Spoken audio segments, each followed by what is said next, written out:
Sebelumnya kita akan berdoa dulu. Mohon berkenan Bapak Iwan untuk doa pembukanya.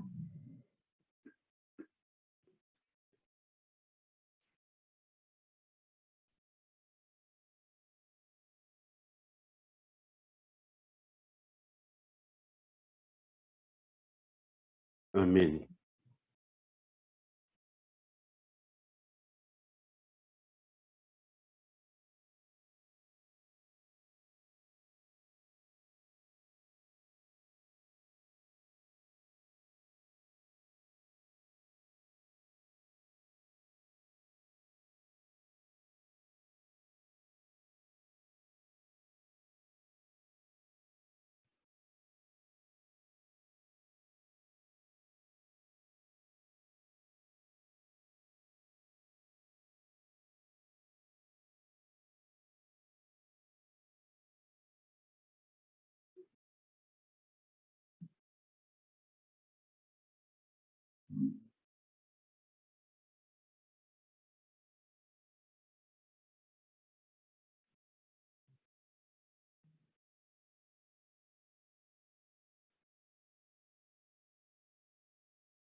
Amin.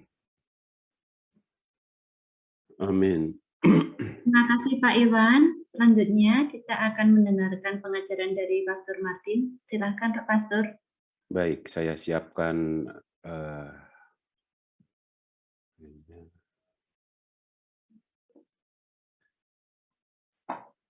kita sekarang sedang membahas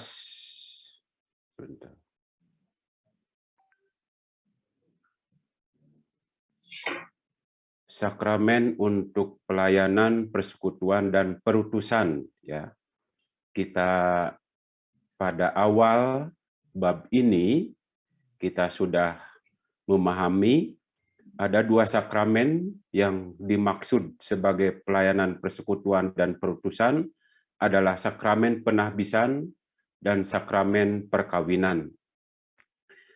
Sepintas kalau dilihat kedudukannya sama, ya.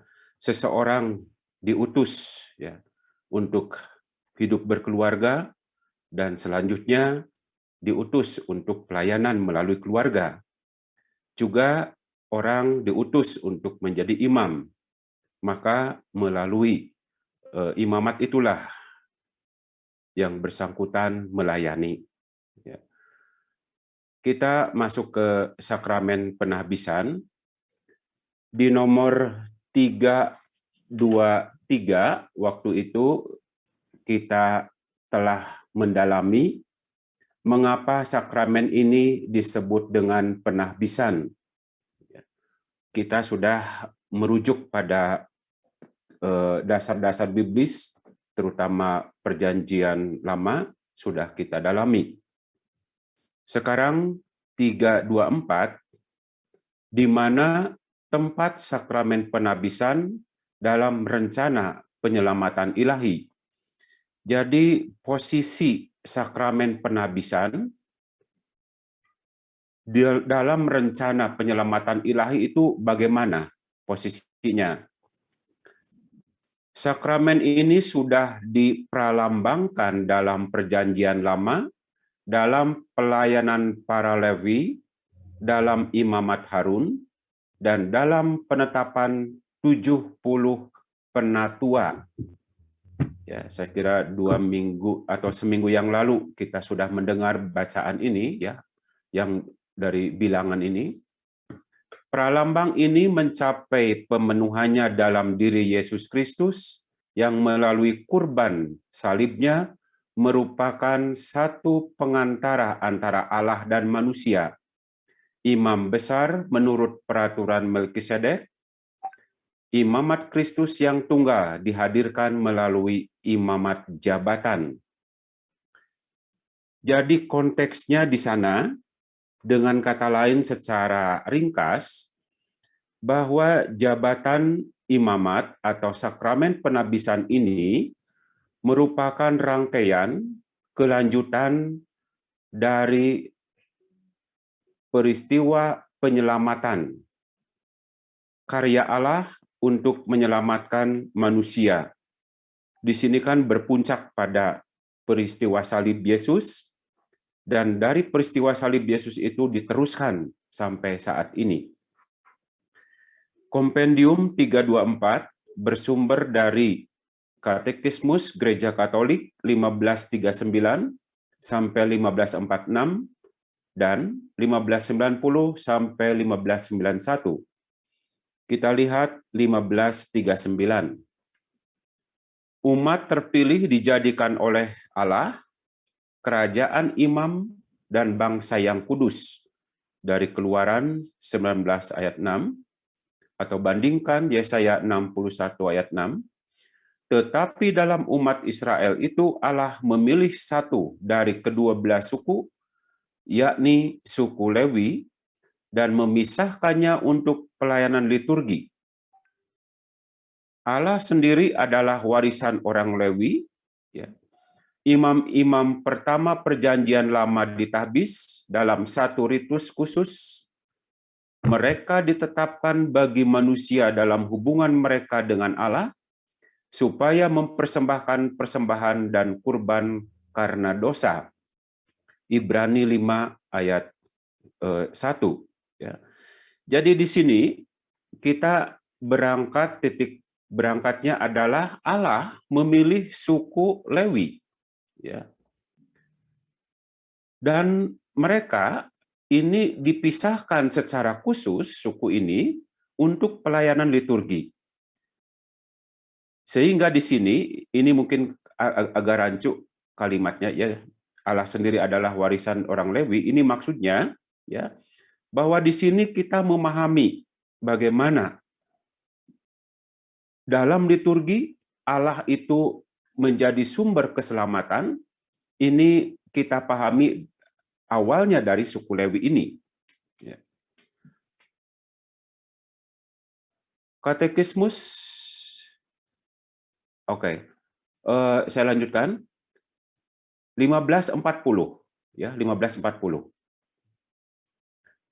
Namun imamat ini yang diciptakan untuk mewartakan sabda Allah, ya, dan untuk membangun persekutuan dengan Allah melalui kurban dan doa, tidak mampu mendatangkan keselamatan. Kurban itu harus diulang terus-menerus dan tidak dapat mengakibatkan pengudusan secara definitif. Baru kurban Kristus menghasilkan pengudusan ini. Jadi di sini bahwa pengudusan pada zaman kaum Lewi ini, para imam mempersembahkan kurban karena untuk menebus dosa-dosanya. Dan juga atas intensi dari umat. Tetapi melalui Kristus, kurban Kristus, pengudusan ini mengalami sesuatu yang paripurna, yang sempurna, menjadi sempurna. Dan kita saat ini adalah meneruskan apa yang menjadi cara persembahan dari Kristus sendiri.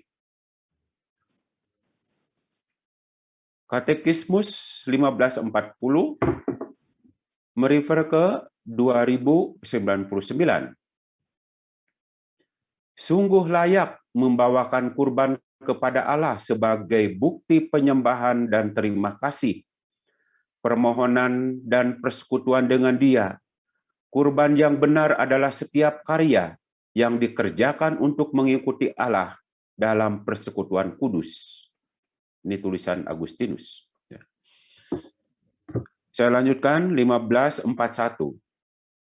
Tetapi liturgi gereja melihat di dalam imamat Harun dan dalam pelayanan Lewi, serta dalam pengangkatan 70 orang tua-tua bangsa, pratanda imamat perjanjian baru yang tertabis, Dengan demikian, gereja berdoa dalam ritus Latin waktu tabisan uskup dalam privasi tabisan.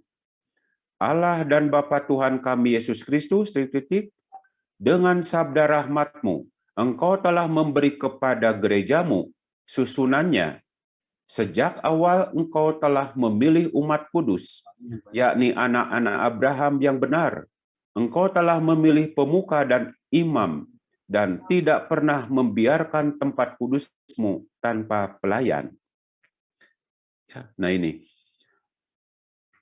15:42. Jadi kita sekarang sedang menelusuri dasar-dasar atau katakanlah perjalanan dari segi kitab suci, terutama Perjanjian Lama. Dalam tabisan imam, gereja berdoa, Tuhan, Bapa yang kudus, dalam Perjanjian Lama Engkau telah mengembangkan tugas dan pelayanan dalam tanda-tanda kudus. Musa dan Harun telah Engkau tetapkan untuk membimbing dan menguduskan umat-Mu. Engkau telah memilih orang-orang lain sesudah mereka dalam jabatan dan martabat yang sama, guna membantu mereka dalam karyanya. Dalam perjalanan melintasi padang gurun, Engkau telah membagi-bagikan kepada ke-70 orang tua-tua roh Musa, sehingga dengan bantuannya, mereka lebih mudah dapat mengantar umat-Mu. Kepada anak-anak Harun telah Engkau berikan bagian dalam tugas terhormat bapaknya, supaya jumlah imam Perjanjian Lama cukup untuk kurban di dalam kemah kudus, yang hanya merupakan bayangan dan pratanda keselamatan yang akan datang. Sampai di sini dulu, apakah ada yang akan bertanya? Silakan, supaya belum jauh ya. Ingat bahwa kita sekarang sedang bicara tema sakramen penabisan dalam rencana penyelamatan ilahi. Maka urutannya itu adalah dari Perjanjian Lama nanti akan ke Perjanjian Baru. Seperti itu. Atau saya lanjut aja dulu ya.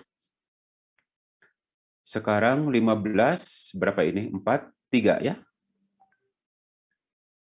Dan dalam doa penahbisan waktu tabisan diaken atau diakon, gereja mengakui Allah yang Maha Kuasa, untuk melayani nama-Mu, Engkau telah mengadakan 3 bentuk tugas pelayanan dan telah melengkapinya dengan anugerah-anugerah kudus. Sebagaimana pada awal mula, Engkau telah memilih untuk diri-Mu anak-anak Lewi demi pelayanan pada kemah kudus yang pertama. 15:44. Segala sesuatu yang dipratandai imamat Perjanjian Lama menemukan penyelesaiannya dalam Yesus Kristus, yang dalam pengantara antara Allah dan manusia. Melkisedek, imam Allah yang Maha Tinggi, dipandang oleh tradisi Kristen sebagai pratanda imamat Kristus, imamat besar satu-satunya menurut peraturan Melkisedek.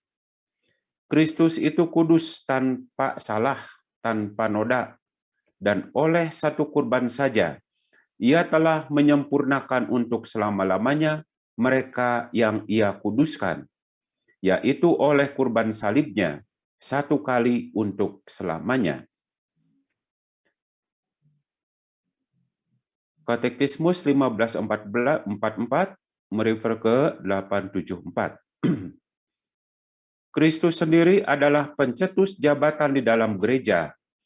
Ia menciptakannya dan memberi kepadanya wewenang dan perutusan, arah dan tujuan untuk menggembalakan dan senantiasa mengembangkan umat Allah Kristus Tuhan, mengadakan dalam gerejanya aneka pelayanan yang tujuannya kesejahteraan seluruh tubuh.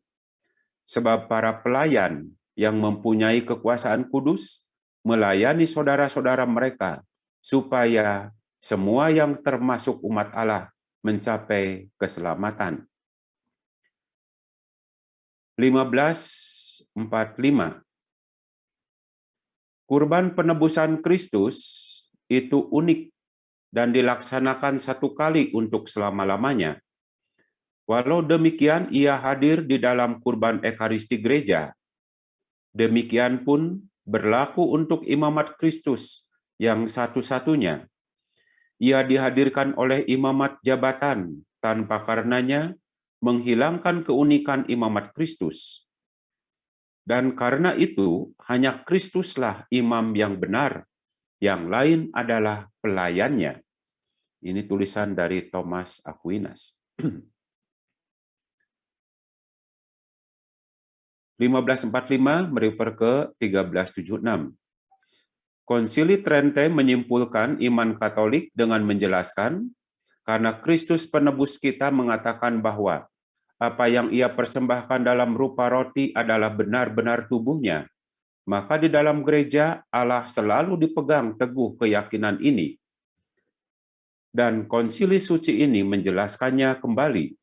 Oleh konsekrasi roti dan anggur terjadilah perubahan seluruh substansi roti ke dalam substansi tubuh Kristus, Tuhan kita, dan seluruh substansi anggur ke dalam substansi darahnya.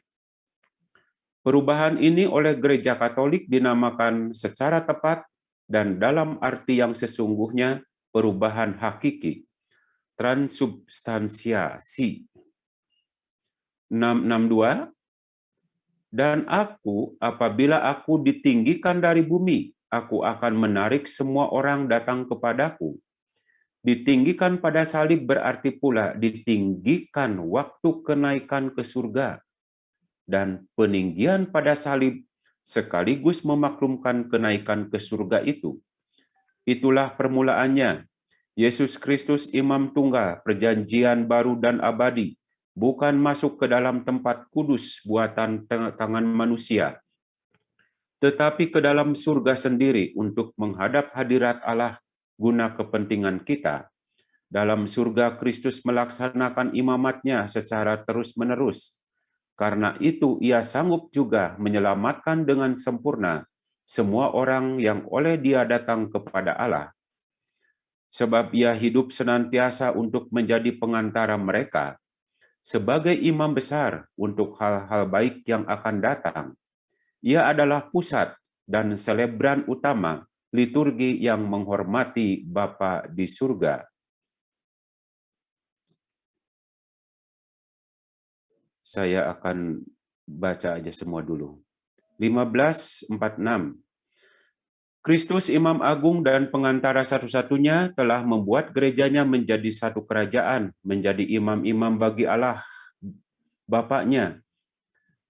Dengan demikian seluruh persekutuan umat beriman adalah imami.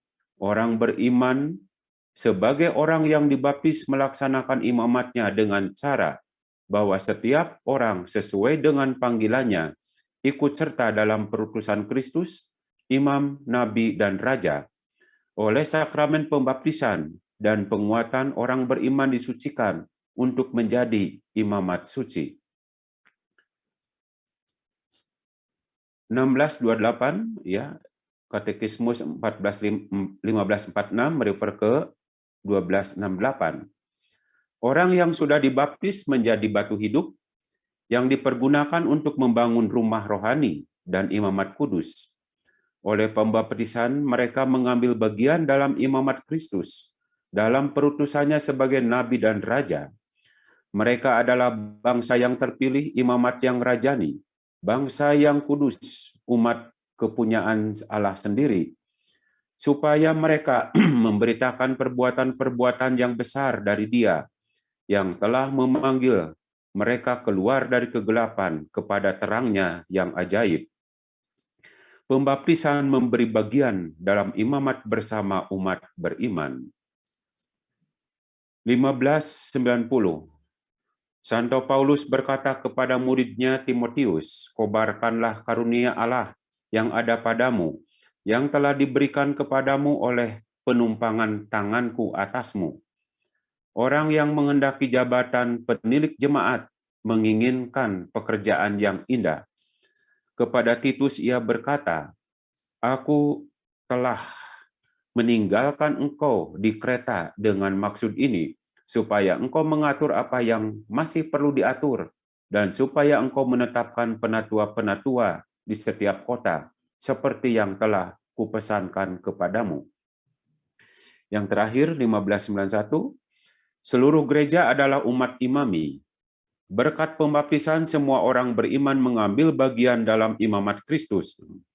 Keikutsertaan ini dinamakan imamat bersama kaum beriman. Atas dasarnya dan demi pelayanannya, terdapat satu keikutsertaan lain dalam perutusan Kristus.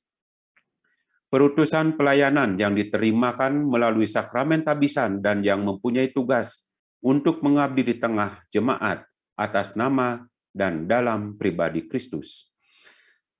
Demikian, jadi kita mencoba dalam hal ini ya bahwa letak sakramen penabisan dalam penyelamatan ilahi itu merupakan sebuah kelanjutan dari misi Yesus, kurban Yesus yang utama, yaitu salib, agar semangat berkurban dan penyelamatan itu terus berlanjut di dunia ini. Tidak terpotong, tidak terhenti, tetapi berkelanjutan. Dan kurban Kristus itu menjadi model yang sempurna untuk memperoleh keselamatan. Maka gereja memformulasikan kurban Kristus itu dalam perayaan Ekaristi. Maka imam yang memiliki jabatan imamat karena penabisannya memiliki wewenang dalam perayaan Ekaristi tersebut. Umat memang disebut juga imam. Turut serta dalam imamat Kristus karena baptisannya. Ya. Jadi artinya sebagai agen keselamatan Kristus juga umat itu. Tetapi dibedakan dengan imam yang tertabis, itu di sana memiliki jabatan imamat. Ya. Di situ kurang lebihnya silakan, mungkin akan ada yang bertanya. Saya kembalikan ke moderator. Ya, terima kasih Pastor. Bapak Ibu sekalian, tadi kita sudah mendengarkan dari Pastor dari Perjanjian Lama sampai sekarang, bagaimana imamat ini berlangsung sampai saat ini. Barangkali dari penjelasan Pastor, baik dari perjalanan Lama sampai Kristus dan sampai kini, ada hal-hal yang ingin Bapak atau Ibu lebih perdalam dengan menanyakan satu hal yang mungkin masih tanda tanya. Boleh, silahkan Bapak Ibu. Oke, Bu Ning. Diawali dengan saya, boleh. Monggo, silahkan Pak Kuku. Oke. Pastor, selamat malam. Selamat malam, Pak Kuku.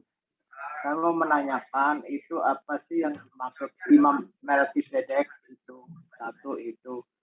Kemudian umat, yang kedua adalah umat yang telah dibaptis dalam penguatan disebut mengemban imam, nabi dan raja.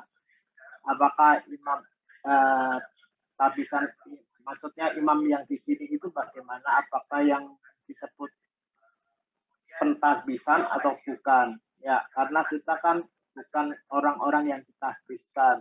Terima kasih. Itu aja dulu, Pastor. Baik, Imam Melkisedek itu adalah imam agung gitu ya, yang mana saat itu memperoleh sebuah, katakanlah dalam konteks perjanjian lama itu mencapai sebuah kesempurnaan gitu ya, tapi konteksnya perjanjian lama. Nah, tata caranya, kurbannya itu sudah dikatakanlah diberi contoh oleh Imam Melkisedek itu. Tetapi dalam hal ini tetap saja bahwa cara berkurban, mempersembahkan kurban para imam perjanjian lama itu tetap tidak mencapai sebuah kesempurnaan, dan kesempurnaan ini dicapai oleh pengorbanan Yesus sendiri di salib. Ya. Kalau imam-imam perjanjian lama itu bentuk kurbannya itu kan hewan gitu ya. Jadi ada darah yang dicurahkan. Kemudian Yesus darahnya sendiri yang dicurahkan. Maka ini menjadi sebuah persembahan yang sempurna. Ya. Tata cara persembahan Imam Melkisedek ini dilakukan oleh Yesus bukan mempersembahkan sebuah hewan, tetapi hidupnya sendiri. Seperti itu. Lalu tadi dibedakan antara imamat jabatan karena tahbisan, atau di sini umat juga sebagai imam, raja dan nabi karena baptisannya. Ya. Jadi konsekuensi dari baptisan, kita itu diutus juga di dalam karya keselamatan ilahi. Jadi kita punya tanggung jawab. Ya. Tanggung jawab untuk terus-menerus mewartakan karya keselamatan. Nah, kalau imam itu memiliki kewenangan di dalam liturgi, ya, yang mana upacara persembahan yang tidak lain adalah ritual keselamatan, itu bisa dilakukan oleh imam karena jabatannya. Jabatan imamat seperti itu. Begitu Pak Kukuh kurang lebihnya? Ya, Pastor, tapi kan ada satu lagi, yaitu sakramen tahbisan itu juga diterimakan oleh diakon. Tetapi kenapa beliau pun tidak bisa mempersembahkan Ekaristi? Terima kasih. Nanti kita akan masuk ke tema, ada 3 tingkatan tahbisan. Ya, diakon, lalu presbyteriat, dan episkopat. Ya, jadi diakon itu, presbyteriat itu adalah imam, dan juga tahbisan uskup seperti itu. Nah, diakon, ya nanti aja ya saya jelaskannya supaya nanti bisa nyambung di sana. Iya, betul Pak. Baik, makasih. Ya, terima kasih Pak Kukuh. Barangkali ada Bapak Ibu yang lain. Jawaban pertanyaan Pak Kukuh yang terakhir di nanti ya Pak ya, biar runtut kata Pastor. Monggo Bapak Ibu. Kita masih ada kesempatan untuk bertanya. Saya Bu Yaning. Monggo Pak Yakubus, silakan. Itu saya hanya suku Lewi sama Imam Harun dan keturunannya itu yang membedakan apa, itu kan sama-sama ini ya Pastor, barangkali di Bait Allah ya. Ya, nah, betul. Kedua itu Harun itu apakah adiknya Musa, sedangkan Musa itu sendiri di Perjanjian Lama kan untuk masuk ke tanah terjanji kan tidak masuklah oleh Allah sendiri, hanya boleh melihat dari puncak gunung gitu. Nah, Harun sendiri adiknya apakah boleh masuk, Mas? Ya, jadi ketentuan imam yang harus ada di Bait Allah gitu ya. Orang lain itu tidak boleh masuk.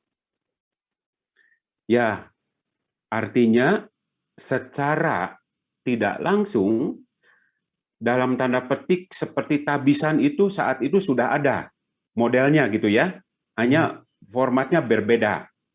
Yang membedakan adalah di situ imam itu harus ada di dalam. Lalu umat itu menunggu di luar. Imam itu mendengar apa dari Tuhan, gitu ya. Baru keluar, baru mewartakan seperti itu, ya. Nah ini bisa diturunkan, ya, Musa dari ke Harun, gitu ya. Nah ini kaderisasinya seperti itu. Tetapi bahwa imam yang selanjutnya akan dipilih itu adalah orang yang sudah biasa juga di bait Allah. Artinya walaupun di luar, ya, walaupun di luar, tetapi macam kaderisasinya seperti itu. Tapi sekali lagi bahwa imam yang berhak di dalam itu adalah hanya imam. Mungkin kita pernah mengalami sebelum konsili itu, ya, waktu perayaan Ekaristi pas konsekrasi itu ditutup, ada gordennya. Sehingga umat itu hanya mendengar suara keliningan lonceng gitu ya, lonceng, ya, dan itu tidak boleh lihat. Nah ini masih peninggalan perjanjian lama, gitu. Begitu Pak Yakobus ya, jadi ada semacam privilege hanya imam yang dalam. Seperti itu. Kalau para Lewi itu sendiri, Pastor, kan itu juga pelayan di bait Allah. Ya, jadi itu dibedakan menjadi pelayan liturgi. Ya, pelayan liturgi itu kalau sekarang itu mungkin lektor gitu segala macam gitu ya. Jadi yang juga bisa jadi koster juga gitu ya, termasuk itu. Nah, jadi dibedakan antara Lewi itu pelayan liturgi dan para imam itu berbeda. Jadi mereka tetap di luar. Tapi untuk persembahan segala macam itu mereka menyiapkannya. Gitu. Lalu dibawa ke dalam oleh imam seperti itu. Ya. Ya. Baik, Pastor, jelas sudah, Pastor. Ya, baik, Pastor. Ya. Terima kasih Pastor dan Pak Yakobus. Apakah masih ada lagi Bapak Ibu? Pertanyaan dari Bapak Ibu? Sepertinya sudah, Pastor. Monggo dipersilakan untuk lanjut, Pastor. Lanjut. Ya. Selesai ya.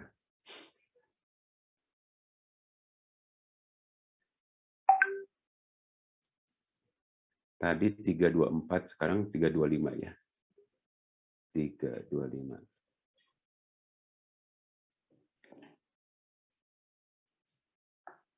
Sudah muncul belum ya? Masih belum, Pastor, masih urutan, belum muncul teksnya. Teksnya belum muncul. Masih daftarnya.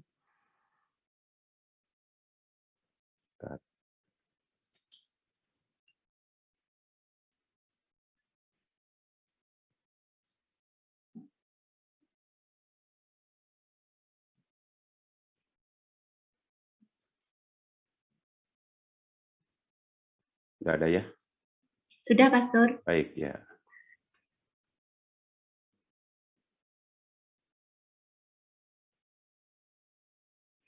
Ini sepertinya jawaban pertanyaan Pak Kuku. Ya, betul. Ya, apa tingkatan-tingkatan dalam sakramen penabisan? Ini banyak sekali. Saya juga mungkin belum selesai ini menulis bagian ini gitu ya. Tapi nanti sedapatnya aja nanti. Apa tingkatan-tingkatan dalam sakramen penabisan? Sakramen penabisan terdiri dari 3 tingkatan yang tak tergantikan dalam struktur organik gereja, yaitu episkopat, presbiterat, dan diakonat. Ini banyak sekali sumbernya, nomor katekismusnya. Kita lihat di 1554. Demikianlah pelayanan gereja ditetapkan oleh Allah dijalankan dalam berbagai pangkat oleh mereka yang sejak kuno disebut uskup, imam, dan diaken atau diakon.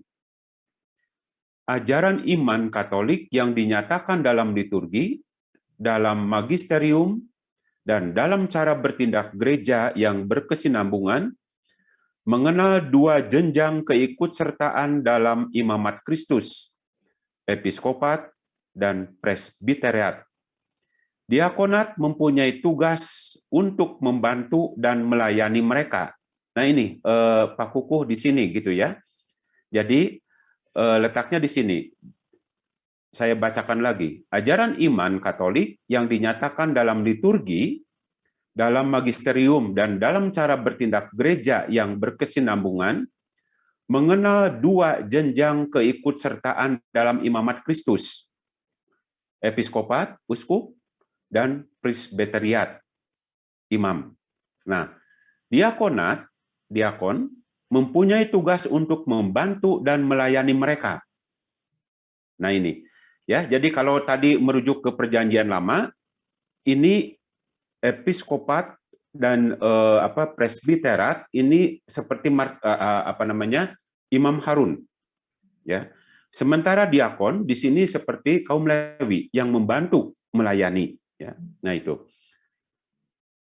Maka di sini tidak memiliki kewenangan untuk memimpin misa, katakanlah di situ, ya. Nah itu. Karena itu istilah sacerdos dalam pemakaian dewasa ini menyangkut uskup dan imam, tetapi bukan diakon, gitu ya. Meskipun demikian, ajaran iman Katolik mengajarkan bahwa kedua jenjang imamat, episkopat dan presbiterat, dan jenjang jabatan pelayanan diakonat diterimakan oleh satu kegiatan sakramental yang dinamakan penahbisan.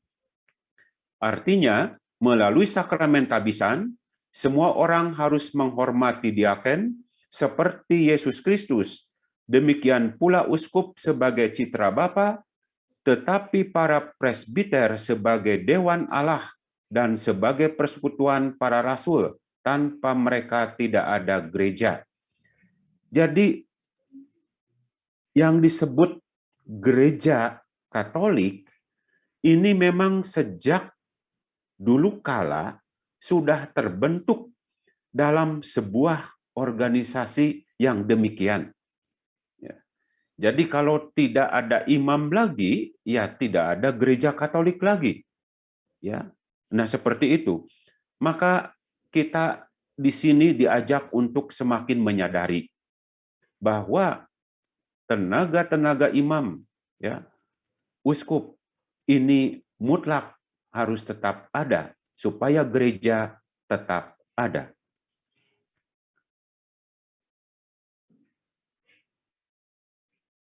(1554) merefer ke 15.3. Oh, ini saya salah 1536. Tahbisan adalah sakramen yang olehnya perutusan yang dipercayakan Kristus kepada rasul-rasulnya dilanjutkan di dalam gereja sampai akhir zaman. Dengan demikian, ia adalah sakramen pelayanan apostolik. Ia mencakup 3 tahap, episkopat, presbiterat, dan diakonat. 1538, penggabungan ke dalam salah satu golongan gereja ini terjadi dalam satu ritus yang dinamakan ordinatio. Ya. Tahbisan, ya, ordinary. Satu tindakan liturgis dan religius yang dapat merupakan satu tahbisan, satu pemberkatan, atau satu sakramen. Sekarang ini kata ordinatio dikhususkan untuk tindakan sakramental yang menggabungkan seseorang ke dalam golongan para uskup, imam, dan diakon. Ia melebihi satu pilihan biasa, satu penentuan delegasi, atau pengangkatan oleh persekutuan, karena ia memberi anugerah Roh Kudus yang menyanggupkan untuk melaksanakan kuasa kudus, sakra potestas, yang hanya dapat diberikan oleh Kristus sendiri melalui gerejanya. Ordinatio dinamakan juga tahbisan, konsekrasio, karena ia terdiri dari pemilihan dan pengangkatan yang dilakukan Kristus sendiri demi pelayanan dalam gereja. Peletakan tangan oleh uskup dan doa tahbisan merupakan tanda-tanda yang kelihatan dari konsekrasi.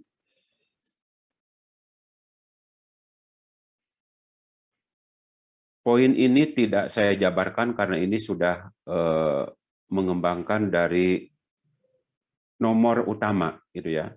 Ini sudah menjadi sub yang ketiga. 1555. Di antara pelbagai pelayanan yang sejak awal mula dijalankan dalam gereja menurut tradisi, yang mendapat tempat utama ialah tugas mereka yang diangkat menjadi uskup, dan yang karena pergantian yang berlangsung sejak permulaan membawa ranting benih rasuli. Jadi yang disebut penerus para rasul adalah para uskup. Sementara imam adalah pelayan dari para uskup. Para rasul tidak hanya mempunyai berbagai pembantu dalam pelayanan, melainkan supaya perutusan yang dipercayakan kepada para rasul dapat dilanjutkan sesudah mereka meninggal. Mereka menyerahkan kepada para pembantu mereka yang terdekat seakan-akan sebagai wasiat, tugas untuk menyempurnakan dan meneguhkan karya yang telah mereka mulai. Kepada mereka itu para rasul berpesan agar mereka menjaga seluruh kawanan, tempat Roh Kudus mengangkat mereka untuk menggembalakan jemaat Allah. Jadi para rasul mengangkat orang-orang seperti itu dan kemudian memberi perintah supaya bila mereka sendiri meninggal, orang-orang lain yang terbukti baik mengambil alih pelayanan mereka. Ini estafet, ya, estafet dari menggembalakan domba-domba. 1556. Untuk menunaikan tugas yang semulia itu, para rasul diperkaya dengan pencurahan istimewa Roh Kudus yang turun dari Kristus atas diri mereka. Dengan penumpangan tangan mereka sendiri meneruskan karunia rohani itu kepada para pembantu mereka. Karunia itu sampai sekarang ini disalurkan melalui tabisan uskup. 862. Seperti tugas yang oleh Tuhan secara khas diserahkan kepada Petrus, ketua para rasul, dan harus diteruskan kepada para penggantinya, tetaplah adanya, begitu pula tetaplah tugas para rasul menggembalakan gereja yang tiada hentinya harus dilaksanakan oleh pangkat suci para uskup. Maka dari itu, Konsili Suci mengajarkan bahwa atas penetapan ilahi, para uskup menggantikan para rasul. Nah ini ya, para uskup menggantikan para rasul sebagai gembala gereja. Barang siapa mendengarkan mereka, mendengarkan Kristus. Tetapi barang siapa menolak mereka, menolak Kristus, dan dia yang mengutus Kristus. Konsili Vatikan II mengajarkan bahwa dengan tabisan uskup diterimakan kepenuhan sakramen imamat, yakni yang dalam kebiasaan liturgi gereja maupun melalui suara Bapa Suci disebut imamat tertinggi, keseluruhan pelayanan suci. Ya, jadi kepenuhan tentang pelayanan sakramen ada di tangan uskup.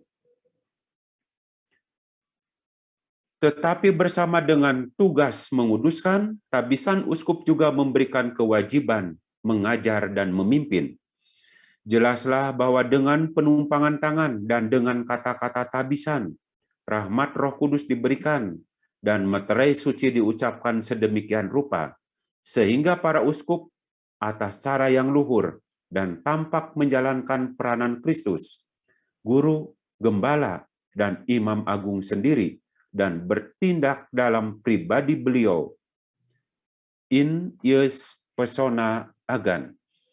Maka para uskup berkat Roh Kudus yang dikaruniakan kepada mereka menjadi guru, imam agung, dan gembala sejati dan otentik.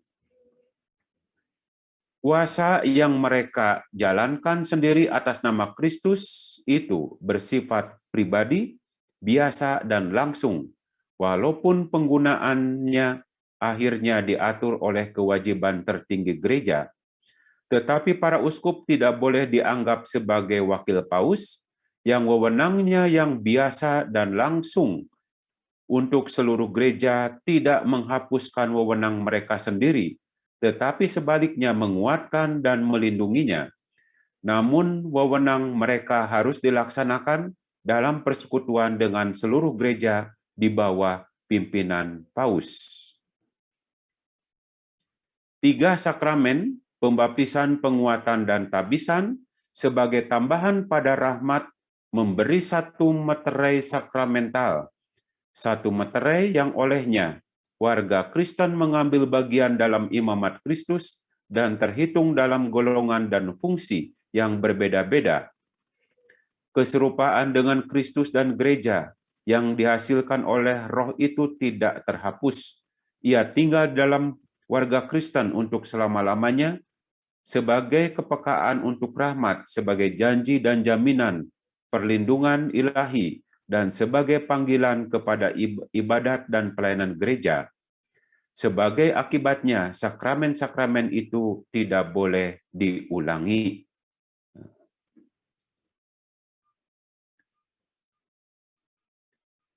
Sampai di sini dulu, saya stop dulu. Silakan, mungkin ada yang bertanya.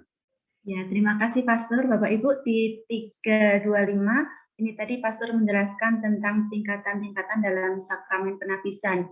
Kemudian kita juga melihat bagaimana itu semua kita alami dalam gereja dewasa ini, dalam bentuk hierarki, kemudian juga dalam bentuk tingkatan-tingkatan tapisan tadi. Barangkali dari pengalaman gereja selama ini, Bapak Ibu sekalian, ada pertanyaan atau ada hal-hal yang ingin diketahui lebih mendalam, silahkan kita tanyakan kepada Pastor. Ya, saya Bu Yani. Monggo Pak Yakobus. Itu karena tadi runut tingkatan di dalam gereja hierarki. Saya berkesimpulan akhirnya yang bisa disebut hierarki hanya episkopat, presbiterat, dan diakonat ya Pastor ya. Karena betul. Tadi uskup tidak boleh dianggap wakil paus. Tadi saya ada pernyataan itu gitu. Jadi kalau itu hierarki itu adalah uskup, imam, dan diakon, nah pertanyaan saya kenapa untuk menjadi imam harus melalui diakon? Toh itu diakon hanya sementara, bukan diakon permanen gitu loh, Pastor. Itu kenapa harus melalui itu gitu? Dasarnya apa gitu, Pastor? Langsung imam kan bisa sebenarnya, Pastor. Ya. Tadi seperti dalam Perjanjian Lama ada Imam Harun dan kaum Lewi itu pelayan liturgi gitu ya. Nah, di sini bahwa ada saat-saat tertentu, entah mungkin saya lebih konkret di Papua gitu ya. Di sana banyak sekali yang disebut dengan diakon-diakon awam. Mereka ditabiskan, ya, tetapi mereka awam. Mereka ikut pendidikan. Nah, mengapa ada itu? Karena ada kebutuhan. Kebutuhan pelayanan sabda. Ya. Nah, di sini rupanya kita boleh untuk memahami, bisa jadi bahwa pada saat perkembangannya, diakon-diakon ini sangat dibutuhkan, gitu. Ya. Nah, tetapi dalam konteks hierarki tadi, bahwa itu merupakan sebuah jenjang yang tidak terpisahkan tadi gitu ya. Tadi sudah dikatakan itu tidak bisa dipisahkan. Bahwa seseorang itu seperti yang akan menjadi imam ini harus belajar. Tadi seperti Harun gitu ya. Harun itu belajar walaupun belum boleh masuk ke dalam, tetapi dia belajar. Nah, di sini memang kita sering terjebak karena mungkin di kita punya diakon gitu ya yang tidak ditabiskan gitu ya. Jadi itu memang sering mengganggu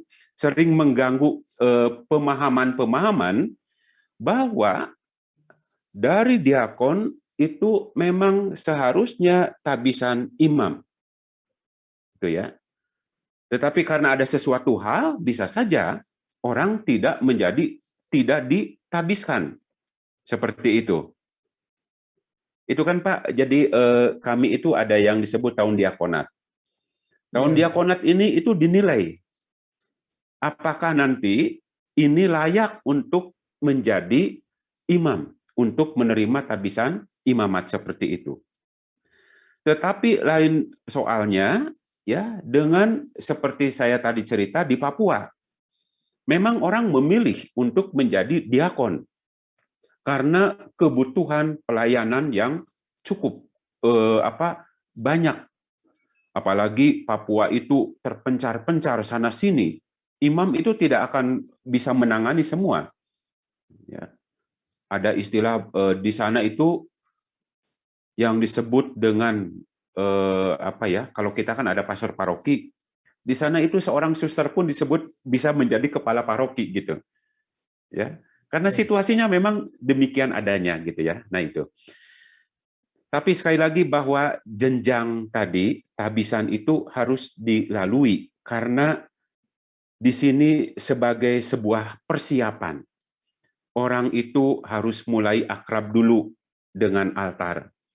Maka kalau seorang diakon ikut melayani dalam perayaan Ekaristi, itu kita lihat stolanya itu menyilang. Ya, menyilang. Dan waktu konsekrasi, diakon itu harus agak menjauh dari altar. Ya. Lalu diakon itu boleh untuk mempersiapkan persembahan, gitu ya, menuangkan anggur, menuangkan air ke dalam anggur untuk dicampur seperti itu boleh. Tetapi kisah institusi konsekrasi itu tidak boleh, belum sempurna ke sana, seperti itu Pak. Ya, Pastor, terima kasih. Ya, sama-sama. Tambahan sedikit, Pastor, kalau boleh. Karena paus itu sama katakan kardinal itu bukan tidak dalam sebutan hierarki, berarti dia hanya fungsi ya, jabatannya, fungsi ya. jabatan. Gereja itu harus tetap ada yang mempersatukan ya, supaya tidak kemana-mana gitu loh. Ya, maka di situ ada yang disebut dengan tahta Santo Petrus. Para rasul itu kan banyak, waktu itu ada 12 katakanlah, gitu ya. Lalu Petrus kan diangkat menjadi sebagai pemimpin. Ya, maka paus di sini adalah meneruskan tahta Petrus. Iya, tapi nggak bisa disebut hierarki ya, ya paus. Betul. Baik, terima kasih. Ya, jadi paus juga ya seorang uskup gitu ya, tetapi ya, betul. Hanya sebagai pemimpin para uskup. Baik, gitu, ya. Terima kasih. Ya. Baik Pak Yakobus, terima kasih juga penjelasannya Pastor. Bapak Ibu masih adakah, karena ini terkait dengan yang sehari-hari atau yang pragmatis kita alami ya, jadi mungkin ada pertanyaan-pertanyaan yang lain.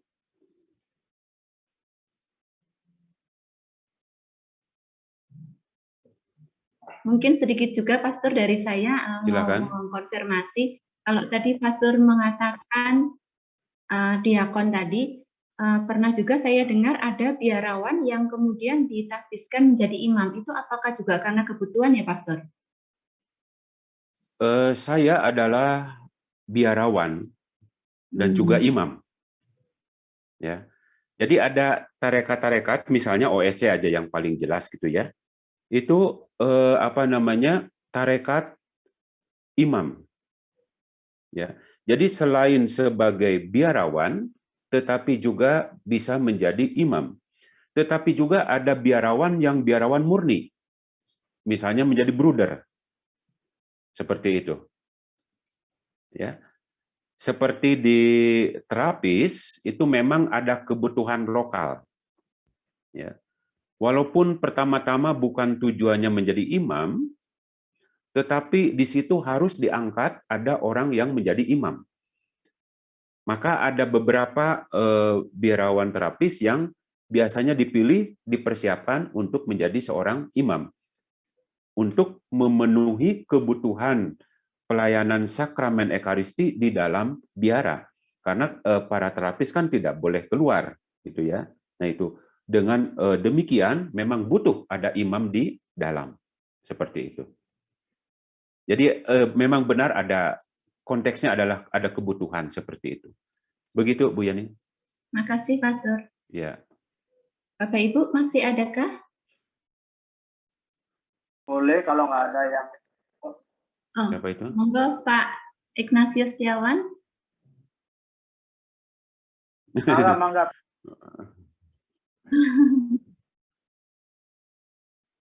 Ya.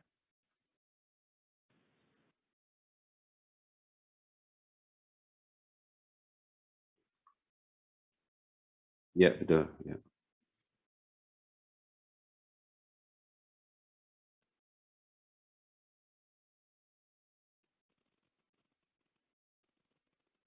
Ya, betul, betul.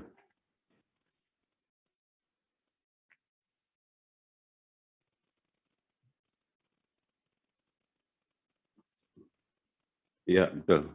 Ya.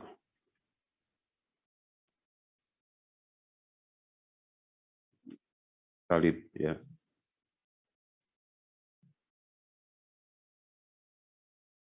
Ya.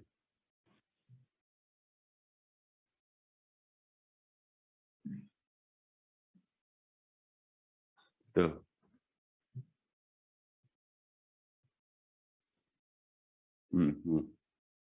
Ya.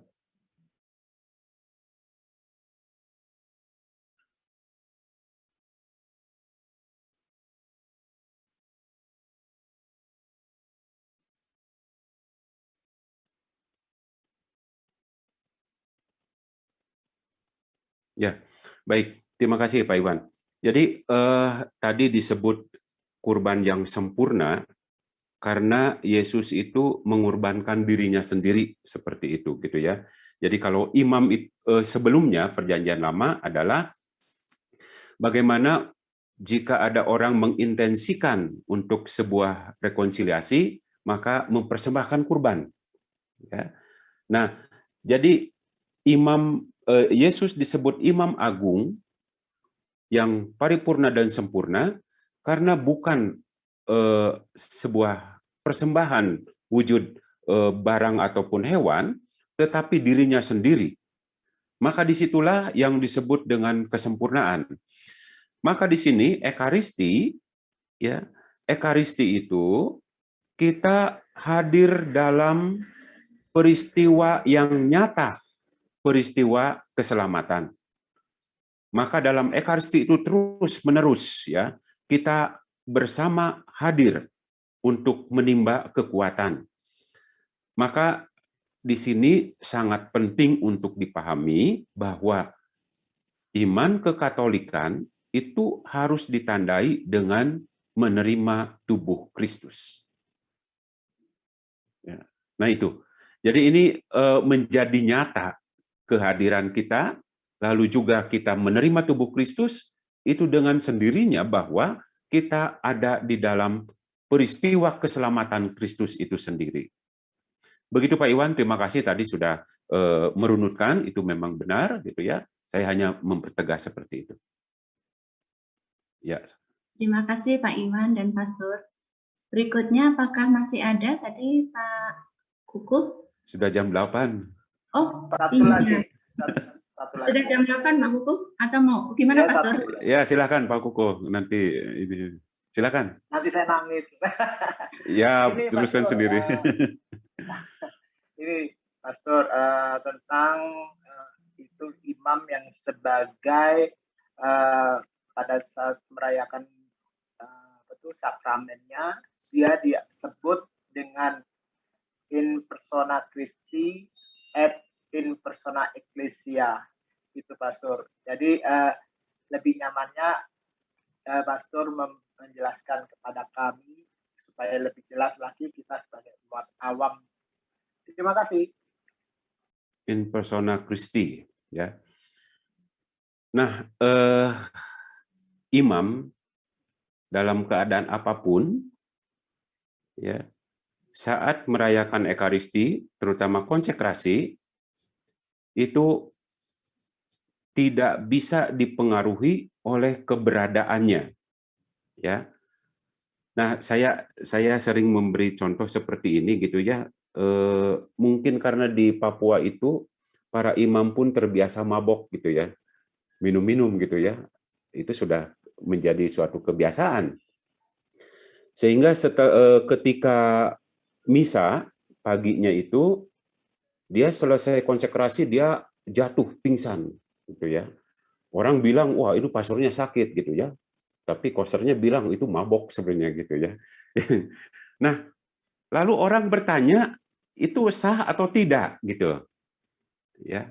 Jadi saya sedang bicara soal in persona Christi dan ex opere operato. Jadi tidak dipengaruhi ya. Bahwa imamat saat itu waktu aplikasi menumpangkan tangan Kristus sendiri yang hadir dalam imamat imam tersebut itu menjadikan roti dan anggur menjadi tubuh dan darah Kristus.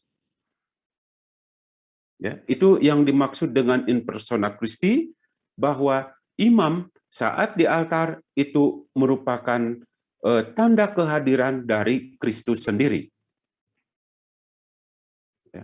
Nah, imam juga sebagai tanda kehadiran gereja. Artinya gereja itu artinya bahwa karya keselamatan itu harus terus berlanjut. Tidak boleh berhenti. Sehingga tadi saya katakan butuh tenaga imam supaya gereja yang mana sebagai tanda keselamatan yang terus-menerus tanpa akhir itu bisa berkelanjutan.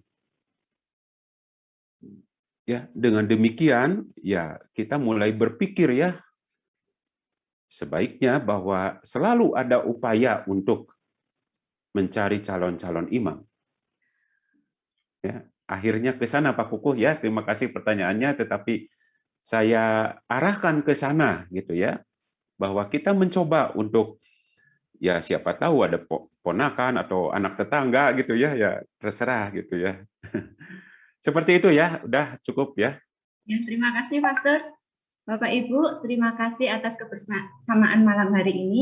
Dari 324 dan 325 yang kita pelajari pada malam hari ini, betul sekali kata Pastor tadi, saya melihat ada benang merah bahwa posisi sakramen penabisan itu adalah dalam rencana penyelamatan ilahi, itu mensyaratkan jabatan imamat sebagai kelanjutan karya penyelamatan Allah bagi manusia yang berpuncak pada salib Kristus dan masih berlangsung sampai kini. Nah, karena itu maka keberlangsungan panggilan imamat itu mutlak harus ada. Nah, ini adalah yang menjadi tugas kita juga untuk turut serta bagaimana panggilan-panggilan untuk adanya imamat ini, panggilan imamat ini bisa terjadi dari keluarga kita sendiri atau dari orang-orang di sekitar kita seperti yang terakhir Pastor pesankan. Terima kasih. Untuk itu, malam hari ini kita akan tutup dengan doa. Saya mohon Pak Yakubus berkenan nanti akan mohon berkat dari Pastor juga. Mari kita bersatu dalam doa. Kita akhirin acara ini. Dalam nama Bapa, Putra, dan Roh Kudus. Amin. Amin. Tuhan yang Maha Kasih, terima kasih. Kami bersyukur kepadamu Tuhan.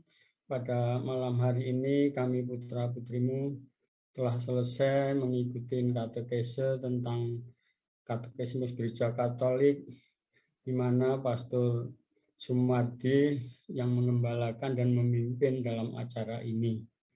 Dan kami terima kasih, semoga apa yang kami terima dari awal hingga akhir pengajaran ini menjadikan iman kami semakin kuat, semakin kau teguhkan, dan kami semakin menyadari akan tugas karya perutusan dan karya keselamatan yang tersematkan di dalam diri kita masing-masing.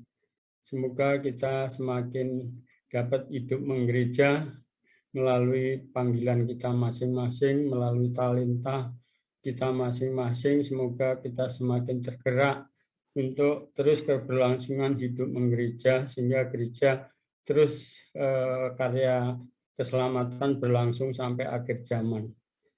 doa ini akan ditutup dengan berkat Tuhan melalui Pastor Gembala kami. Terima kasih. Tuhan bersamamu. Dan bersama rohmu. Semoga saudara-saudari sekalian senantiasa dijaga dan dilindungi oleh berkat Allah yang Maha Kuasa, Bapa dan Putra dan Roh Kudus. Amin. Amin. Terima kasih, Pastor dan Bapak Selamat Ibu malam semuanya. Selamat malam. Selamat istirahat. Selamat istirahat. Ya. Terima kasih semuanya. Pak Diatno mau nanya, Pak Diatno. Tuh, masih ada yang ngobrol. Undangannya itu, pembekalan itu untuk ketua lingkungan incumbent atau yang terpilih baru? Karena lingkungan banyak yang sudah melaksanakan pemilihan pengurus baru. Nah, ini undangan kan saya udah ada bocoran itu untuk tanggal 3 kalau nggak salah, pembekalan. Pak Diatno muncul. Soalnya undangan Pak Diatno yang menyebarkan. Ya, Pak Diatno itu tanggung jawab. Ini Pak Diatno sedang ke toilet sepertinya. Oh. Dia sengaja ngumpet. Iya, barangkali Pak Diatno muncul, silakan. Bu Yani barangkali tahu. Ini bisa ini menjawab. ada nih Pak Diatno. Ada tuh. Silakan. Ya, enggak, ini lagi sinyalnya jelek banget, saya putus-putus terus. Iya. Begini, kalau pembekalan itu kan undangannya ada offline sama online gitu kan. Nah, nanti yang